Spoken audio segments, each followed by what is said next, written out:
In the previous video, we saw how to add an individual product listing. One thing we left unfinished, though, is what happens if, while listing the product, you chose to have Amazon ship the product for you. That is, you're signed up to work with the Amazon FBA service and want Amazon to handle the shipping for this particular product. So let's assume that you've already signed up for an FBA account and chose the Amazon shipping option button while listing the product. When you click the Save and Finish button, Amazon's not going to automatically list the product for sale. After all, they don't have it yet, so they can't ship it if it does sell. Rather, Amazon will drop you into the Send/Replenish inventory page, where you can enter the item into the FBA inventory and arrange shipping to the appropriate Amazon warehouse. For now, we're going to look at the process of shipping this single product to Amazon. In a later video, we'll see how to do this for multiple items. We're going to create a new shipping plan. In effect, a shipping plan is all the information about a particular shipment you're sending to Amazon. Different items in a shipping plan may be sent to different warehouses. Amazon tells you where items should go, but think of a shipping plan as the information about everything you want to send to Amazon at a particular time. So the Create a New Shipping Plan option button should be selected. If you wanted to add the product to an existing shipping plan, one you began earlier but have not yet finished, you would use the other option button. The address the products will be shipped from will be the address you originally entered when setting up your account. You can change this address, though, by entering another ship from address. Next, you need to define whether you're shipping individual products or case-packed products. Individual products means just that. As an example, let's say you're shipping a dozen used cameras, each a different model, or perhaps all the same model but some vary in condition. Each camera is an individual product. On the other hand, perhaps you're shipping boxes, cases of camera remote controls, each box containing, say, 50 identical units. 50 items, all with the same SKU number, all of the same condition. This then would be a case-packed shipment. Amazon treats individual items and case-packed items differently. It's going to scan the barcode you put on every individual item you send in, but for case-packed shipments, it only scans one item from each case and enters the number of items in the case into their system. So select the type of shipment you have under the Packing Type heading here. Before we move on, take a quick look at the storage information at the bottom of the page. This shows you how many items you currently have in the Amazon warehouses and how many you're allowed to have. New merchants and merchants who sell products slowly have smaller limits than more established merchants who do a lot of business. Now, click the Continue to Shipping Plan button and we move on to the next step. This shows us the item that we're shipping. We need to enter the number of units we have, despite the fact that we entered this earlier. We have one of these, so we'll put 1 here. If you have multiple products, you can enter a quantity number at the top, and that will feed down to all the quantity boxes below. You can then edit them individually where necessary. Click Continue to move on to the preparation area.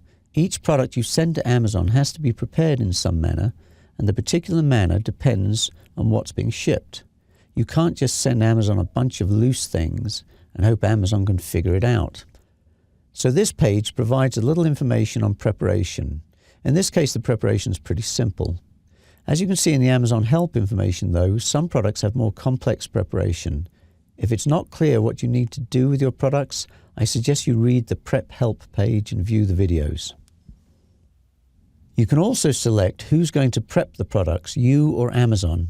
We're going to assume the answer is you, but Amazon does provide a service in which you can have certain kinds of products shipped to them, and they'll prepare them for placement into the warehouse. They charge a fee, of course. Search the Seller Help system for FBA Prep Service for more information. Clicking Continue takes us to the Label Products page. Again, I'm assuming that you're going to label your own products, but Amazon can label products in certain cases, again for a fee. Search the Help system for FBA Label Service for information. You can see various label options here. Select the correct page size and number of labels. Make sure you've loaded labels into your printer, of course, and then click the Print Labels button. Amazon's going to create a PDF file from which you can print your labels, and you must use a thermal printer or a laser printer, not an inkjet. And when you place the labels on your products, make sure they're not folded over a corner, that they entirely cover the original barcode on the packaging, and that your labels are clearly legible. Don't package over the labels in a way that obscures the barcode so they can't be scanned.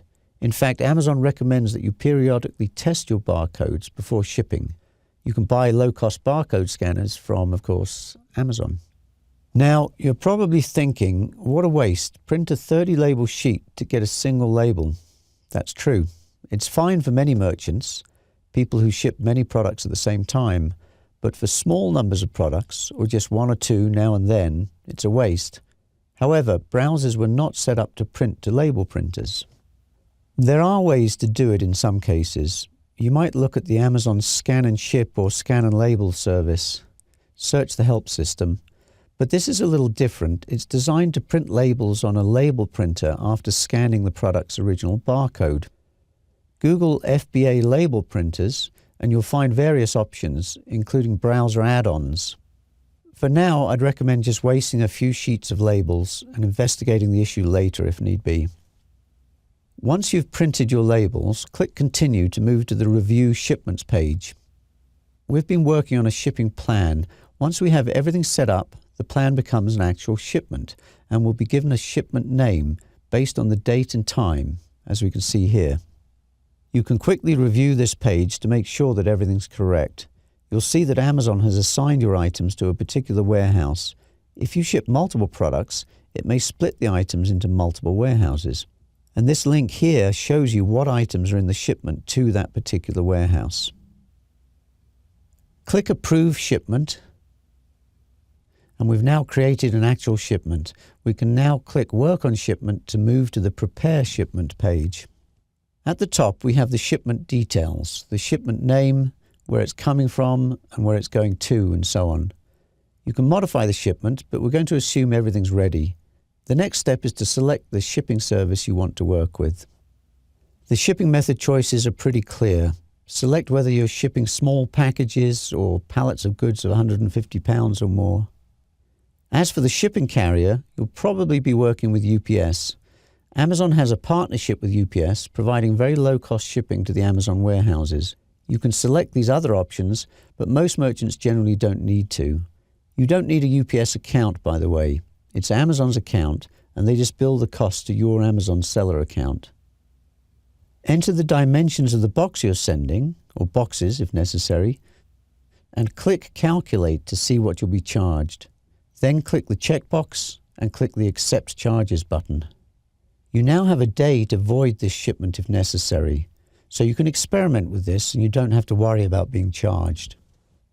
Next, click the Print Box Labels button and Amazon creates a PDF file containing the shipping label. Then click the Complete Shipment button and you're done with the process. Tape the shipping labels to your boxes securely and get them to UPS or call UPS for a pickup. If you're just experimenting, remember to click Go Back and then Void Charges. There are lots of different options and requirements for shipments, including Amazon's stickerless and commingled shipment services, different packing requirements, and so on. I would recommend that you spend some time reading through the details before sending your first shipment.